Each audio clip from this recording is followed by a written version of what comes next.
Actualité.cd, l'actualité de la RDC en continu et en direct. Ici, la question des jardins zoologiques et jardins botaniques est une question très épineuse. Donc, à quand la réouverture? En fait, nous allons remettre ces institutions en place une fois que nous en aurons fini avec l'état des lieux exhaustif de la situation générale de l'Institut congolais de conservation de la nature. Pourquoi dites-vous que c'est une question épineuse? Mais c'est une question épineuse parce que, selon moi, et ça c'est mon avis personnel que je donne ici, il faut qu'on arrête de mettre des animaux dans des cages dans les villes. C'est une façon de faire qui est d'un autre temps et qu'aujourd'hui nous avons d'autres solutions.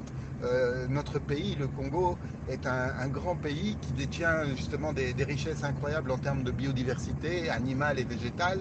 Et aujourd'hui, nous avons parfaitement la possibilité de rendre ces richesses naturelles accessibles aux enfants, en leur permettant d'aller tout simplement voir sur place comment ça se passe.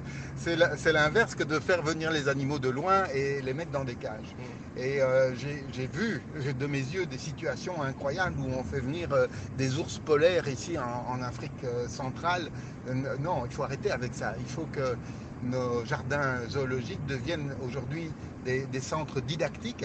C'est vraiment leur vocation numéro un. Alors évidemment, on aura toujours quelques animaux, évidemment, on aura toujours de la végétation, mais mon idée, c'est de faire de ces centres des centres du monde vivant, dans lesquels on va organiser un mariage intelligent entre la flore et la faune, et nous mettrons à la disposition du public les animaux, je vais dire, les plus faciles d'accès, les plus faciles à domestiquer, entre guillemets.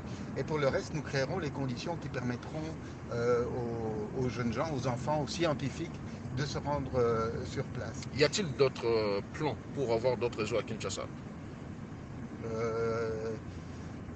En fait, quelque part, oui, parce qu'il y a quand même des initiatives privées qui sont entreprises. Je ne sais pas qu'est-ce que vous appelez exactement un zoo, mais nous avons les initiatives qui ont été prises justement sur le parc de l'Ansele, où il y a quelques animaux là, qui sont installés. Nous avons des initiatives qui ont été prises. Évidemment, le plus connu, c'est l'Olaya Bonobo, le sanctuaire des bonobos. C'est aussi un endroit où justement on a créé les conditions pour avoir un mariage intelligent entre la faune et la flore. Donc, d'ailleurs, le Lola Bonobo illustre à lui tout seul très très bien ce que je viens de vous dire ici.